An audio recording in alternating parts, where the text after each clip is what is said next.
Ngo-day 52 ngikhulume ngezwi, ngo-day 53 ngakhuluma ngokukholwa. Namhlanje ngizokhuluma ngokukhuleka.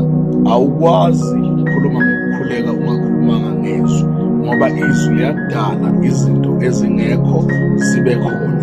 Kanti-ke uma uzodala izinto ezingekho zibe khona, kumele ukufake ukholo uma ukhuleka, ngoba uma ukhulekela umuntu ogulayo uyadinga nawe wena omkhulekelayo ukuthi ukholwe ukuthi lo muntu omkhulekelayo uzophila. Kahle kahle lezi zinto ziyikhombo, awukwazi ukuyishiya eyodwa uma usufaka umkhuleko. Uma ukhuleka kumele ukhuleke ngomoya, ngoba nalo muntu esimkhulekayo noma lo esimkhulekayo umoya. Ngakho-ke nathi masikhuleka kumele sibe umoya. Day 54 ukukhuleka 1 minute every day.